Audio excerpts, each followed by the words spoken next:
वो समय आने लगा जब भगवान पैदा होने वाले, तो प्रभु की कृपा से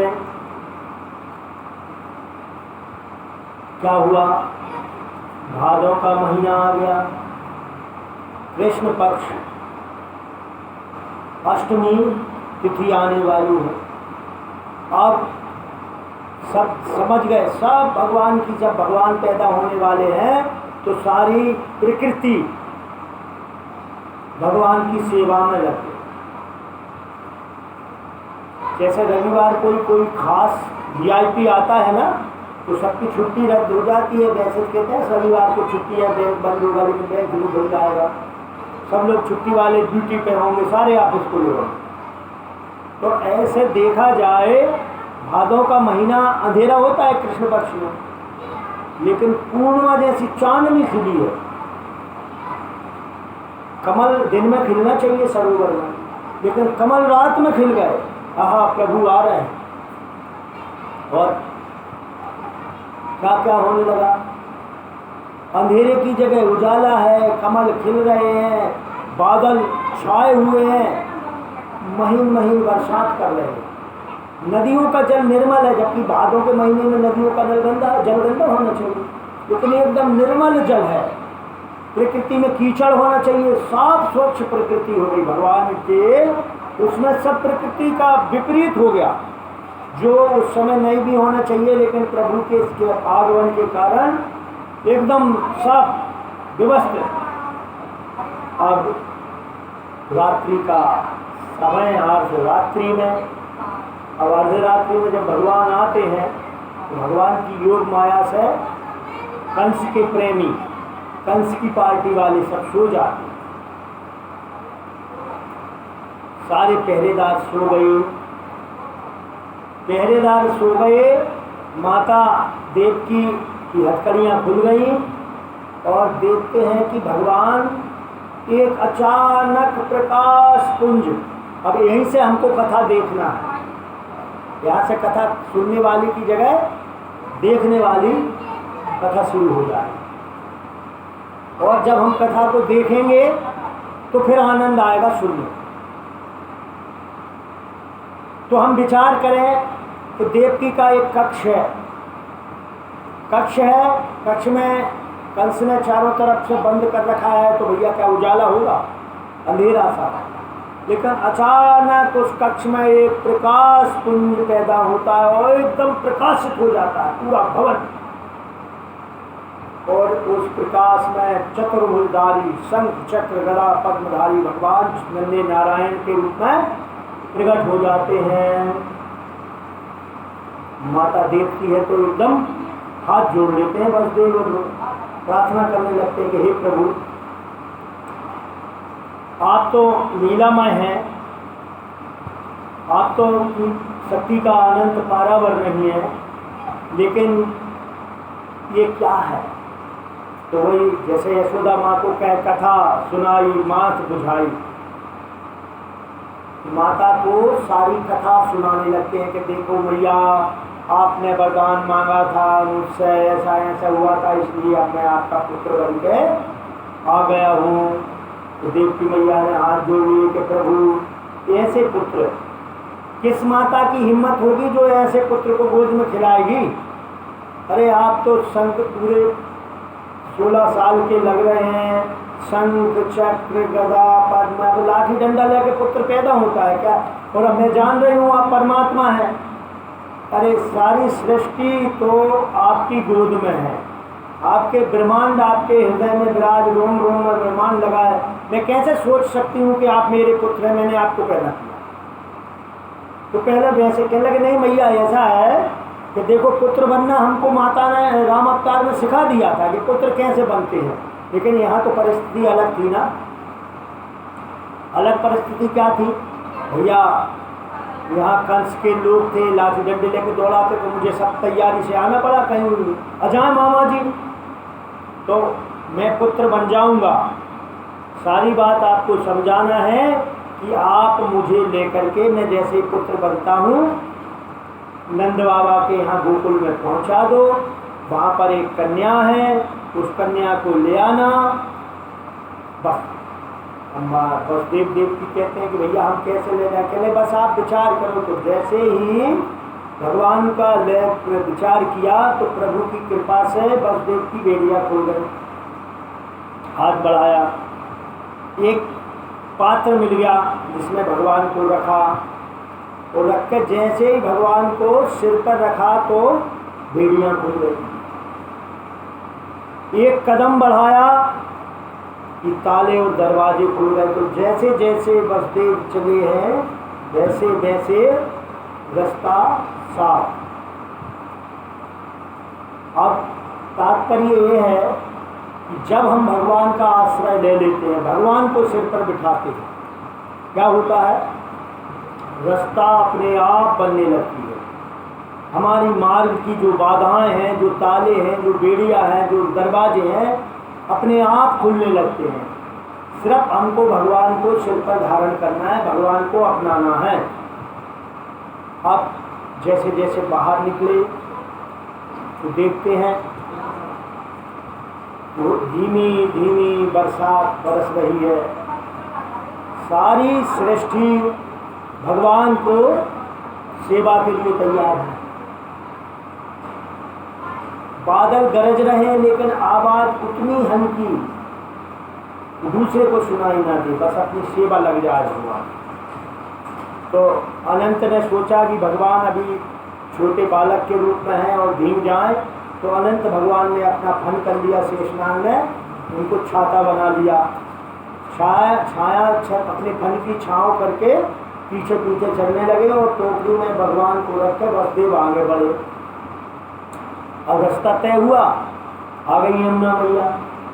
अब यमुना मैया भी पूल में जैसे ही वसुदेव ने पैर रखा तो यमुना मैया ने सोची कि देखो पहली बार मेरे स्वामी मेरे इधर आए हैं तो कम से कम दर्शन तो कर ही लो। तो दर्शन करने के लिए यमुना मैया बढ़ने लगे। अभी तो सब कम हो रहे थे, लेकिन अब यमुना मैया बढ़ने लगी। अब तो यहाँ आ गए, अब दर्शन यहाँ होंगे और ससुर जी यहाँ है, तो अब यमुना मैया क्या करें। भगवान ने सोचा कि देवी जी को तो दर्शन करने की पैर छूने की पड़ी है। सोच रही है कि पैर छू लूँ स्वामी के, और लेकिन यदि ये मेरे पैर छुएंगी तो मेरे पिताजी का तो कल्याण हो जाएगा। तो भगवान ने उस बर्तन पात्र से टोकरी से अपना एक पैर नीचे लटका दिया। तो यमुना मैया ने जैसे ही पैर को स्पर्श किया तुरंत नीचे आ, घुटने तक मैया यमुना मैया का जल हो गया। अब कई संतों के अलग अलग भाव हैं। कुछ संत कहते हैं कि यमुना मैया कम क्यों हुई, हो सकता है भगवान के दर्शन करने जा रही होंगी और भगवान ने कहा होगा देखो तो देवी जी मिलने की पड़ी है और ससुर जी को मर्यादा नहीं है तो पैर मारा तो इसलिए चली गई। कोई कहता है आई होंगी तो देखा कि स्वामी का मुंह देख लूँ, देखा ससुर जी का तो शर्म के मारे चली गई। जो भी भाव, कई संतों ने कई तरह के भाव दिए हैं यमुना मैया के कम होने के लिए, और जो भी भाव है वो भगवान जान सकते हैं और यमुना मैया जान सकती है। पर यमुना मैया प्रभु की सेवा के लिए घुटने तक हो गई। आराम से भगवान को लेकर के वसुदेव नंद महल में पहुंच गए। उधर भी योग माया के प्रभाव से सब सोए पड़े हैं, सब सोए पड़े हैं। अब हम वसुदेव जी को इधर में उधर कन्या को रखा उठाया तो कन्हैया को यशोदा के पास रख दिया, किसी को पता नहीं है। सब योग माया के अधीन है। इधर योग माया को लेकर के वसुदेव चले तो जैसे आगे बढ़ते जा रहे हैं पीछे से यमुना होती जा रही है और महल में आए, पीछे से पहरेदार जगते जा रहे हैं, दरवाजे बंद होते जा रहे हैं और जैसे ही कारागार में पहुंचे योग माया को लेकर के बेड़ियां लग गई, हथकड़ियां लग गई और कन्या तेज जोर से रोने लगी। तो भैया जब व्यक्ति माया का आश्रय लेगा, माया में पचक करना पड़ेगा तो अपने आप उसके हाथ पैर में बंधन लग जाएंगे। भगवान को धारण करने से बंधन खुलते हैं, माया को लेने से बंधन लग जाते हैं। अब कुछ देर योग माया को रहने देते हैं, योग माया को कंस तक पहुंचा देते हैं, फिर नंद बाबा के पास आएंगे बीच में, नहीं तो योग माया छूट जाएंगे। तो योग माया ने जैसे ही आए, हथकड़ियाँ बेड़ियाँ लगी, तुरंत पहरेदार जग गए, और जो योग माया ने रोना शुरू किया है, फिर तो भाई पूरा कारागार एकदम मुझा। अब दौड़े दौड़े सब तो इसी इंतजार में, अरे वो हो गया हो गया हो गया हो गया, आ गया आ गया, आठवां आ गया। कंस को जब रात को ही पता चला, तुरंत भागा, एकदम विक्षिप्त अवस्था में, पागल सा दौड़ता भागता गिरता तलवार लेके, अरे जल्दी से दौड़, देर ना हो जाए, कहीं भाग गया तो, कहीं छूट गया तो। तुरंत आया, इधर देवकी मैया उस कन्या को गोद में लिए हुए हैं और लाल लड़ा रही है। कंस को देखते हुए रोने लगी, कहने लगी, देख भैया, अब ये तो कन्या है, तूने मेरे इतने पुत्रों को नष्ट कर दिया, और कन्या तो तेरे को मार नहीं सकती ना, तो कम से कम मुझको कन्या को तो मत कर, कन्या का हत्या तो मत कर, कन्या तो मुझे दे दे। अब कंस तो बहुत पढ़ा लिखा हो चुका था पहले ही, बोला नहीं, मैं सब चाल समझता हूँ, देखता हूँ कि कुछ गड़बड़ है, कन्या हो कुछ भी हो, मैं छोड़ने वाला नहीं हूँ। और उसने देवकी के हर बार तो दे देते थे उसको, इस बार तो देवकी दे नहीं रही थी, तो उस कन्या को पैर पकड़ के छीना और मारने के लिए पत्थर से जो ऊपर का, तो देव माया जो योग माया कन्या थी वो हाथ से छूट गई और चतुर्भुज देवी के रूप में प्रकट हो गई। कहते हैं, मूर्ख कंस, क्यों अधर्म पाप कर रहा है, मुझे मारने से तुझे क्या मिलेगा? अरे तू अपनी मृत्यु को टालना चाहता है, मृत्यु तो अटल है, तेरे मारने वाला तो पैदा हो चुका है। जल्दी बताओ देवी जी, कहाँ हुआ, कैसा हुआ? अरे अब एक समझ तेरे आसपास हुआ है, कह के योग माया अदृश्य हो गई।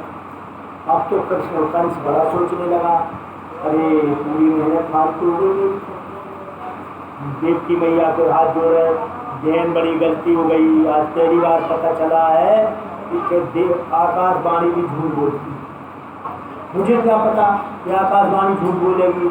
उसी की वजह से बचने के लिए मैंने ये किया और देख लिया, पैदा हो गया। खैर जो हुआ बहन माफ कर दे मुझे, अब चल मैं पुलिस हो। तो क्या कंस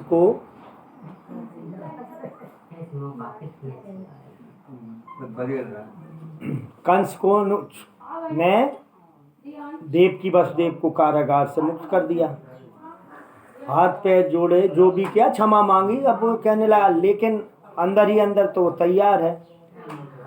तुरंत मीटिंग बुलाई। अब इधर कंस की मीटिंग चलने देते हैं और इधर कन्हैया की, नंद बाबा की, नंद की उत्सव की ओर चलते हैं। नंद बाबा अब ब्रज लीला की ओर चलते हैं, मथुरा छोड़ देते हैं। कंस को करने दो मंत्रणा अपने राक्षसों से, जब मंत्रणा हो जाएगी तब अपन कंस के पास आएंगे। बोलिए वृंदावन बिहारी लाल की जय, भक्तवत्सल भगवान की। अब नंद बाबा की लीला। नंद बाबा, नंद के जो 9 नंद थे, नंद एक पदवी है जो गाय रखते हैं, जिनको एक पर्याप्त मात्रा में इतनी गाय के इतने लाख गायें होंगी, वो नंद कहलाएंगे। तो कई लाख गायें नंद बाबा के पास थी, तो नंद बाबा उस कारण से वो नंद की पदवी पे थे। और ऐसे ही वृषभानु भी पदवी पे थे, ये सब एक ही उसमें थे। तो नंद 9 भाई थे, नव नंद कहे जाते थे, जिनमें सबसे बड़े नंद बाबा थे और जो कन्हैया के बाबा बने। नंद बाबा की उम्र हो चुकी थी, यशोदा मैया थी, नंद बाबा थे, बड़े प्रेमी भक्त भगवान के, और लेकिन घर में कोई संतान नहीं। अब लोग तो कहते हैं कि नंद बाबा 90 साल के हो गए थे और यशोदा मैया 85 साल की हो गई थी। तो इस अवस्था में संतान की उत्पत्ति तो होना मुश्किल है।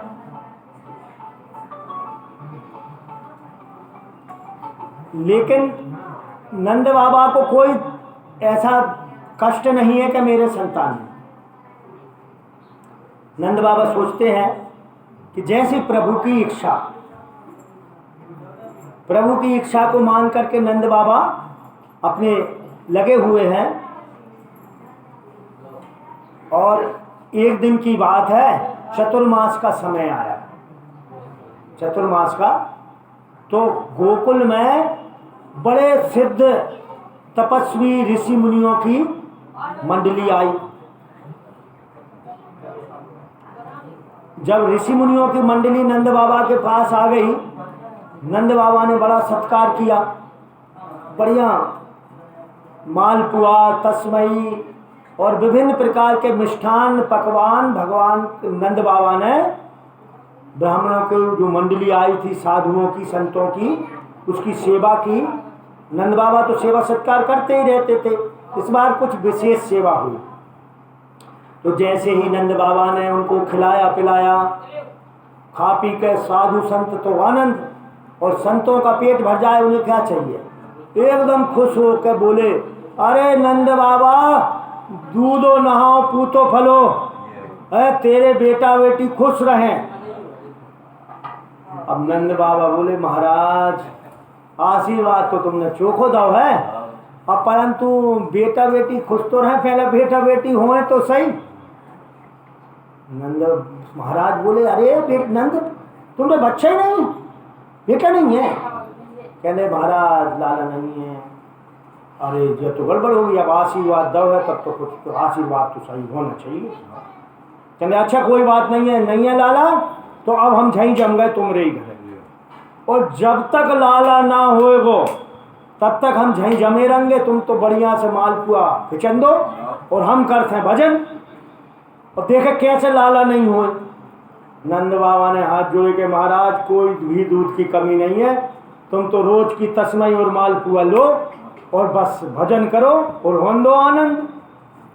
अब तो भैया नंद बाबा के ना वो चतुर्मास 4 महीने तक साधुओं की मंडली जमी है, और रोज भंडारे और रोज साधु संत दिन रात संतान गोपाल मंत्र और जो भी है, जो महात्मा जो शक्ति लगा सकते थे सब लगाए जा रहे हैं, भगवान की कृपा। तो देखा कि यशोदा मैया को परम लाभ हो गया, वो गर्भिणी हो। अरे अब तो पूरे ब्रज में उत्सव होने लग गया कि अरे भैया देखो 80 साल की उम्र में, 85 साल की उम्र में नंद भैया को, यशोदा मैया को परम लाभ हुआ है, वो माँ बनने वाली हैं।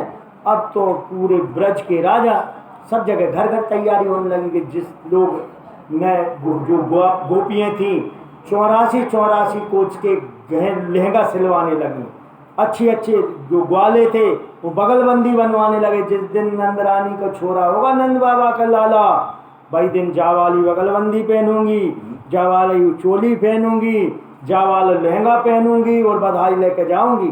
अरे बधाई में जा चीज ले जाऊंगी, सब तैयारी करने लगा।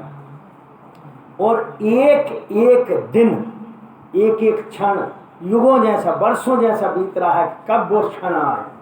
नंद बाबा बस भजन करते हैं, तो भजन करते भूल गए वो काज अपने हैं। अब भजन में माला चलती है, अब तक तो भय ना है, अब तक को पतो ना है, अब तक तो कोई पूछे, सब जो ही पूछे का भाव, अरे भैया अब तो भाव नहीं है, अब तक तो नहीं भाव, कब पतो हो नहीं है, कब हो, अब तक भाव ना है, कब पतो ना है, आगे को पतो ना है, अब तक भाव ना है। अब नंद बाबा के सब भगवते वासुदेवा और गोविंद और नारायण मंत्र भूल गए। नंद बाबा जी जपे जा रहे हैं कि अब कब आएगो लाला, कब आएगो लाला, कब वो दिन आएगो, कब वो दिन आएगो। सारे ब्रज में रोज वही चल रहा है। लेकिन अब किस्मत की बात देखो कि वैसे सब सोते नहीं थे, और जिस दिन लाला आने वाला है उस दिन सो रहे हैं। अब भगवान सोच रहे हैं कि देखो हम तो वहाँ से मथुरा से चल के इनके तक आ रहे हैं, भक्त ऐसे होते हैं, और भक्त भगवान भक्तों के पास आ गए, भक्तों में भगवान की खबर ही नहीं है। यशोदा मैया लेटी हुई है, कन्या पीठी तो लेके बसदेव कब आ गए, कब लाला है रख गए, कब चले गए, किसी को कोई पता नहीं। अब नंद बाबा 6 महीना पहले अपनी बहन को ले आए थे, अरे सुनंदा चलती हो तुम बुआ बनने वाली। अरे सुनंदा ने सुना तो उसी दिन छोड़, अरे मैं बुआ बनने वाली हूँ, चलो भैया मैं तो चलूंगी। उसी दिन से अपनी भाभी की सेवा में लगी है कि अब जिस दिन लाला होगा वह दिन बधाई तरह अच्छी चोखी मिले। नंद बाबा कह रहे हैं बहन जानन से जा उत्सव से तो कोई बड़ी चीज है, तू जो जान वो कर ले। सुनंदा रोज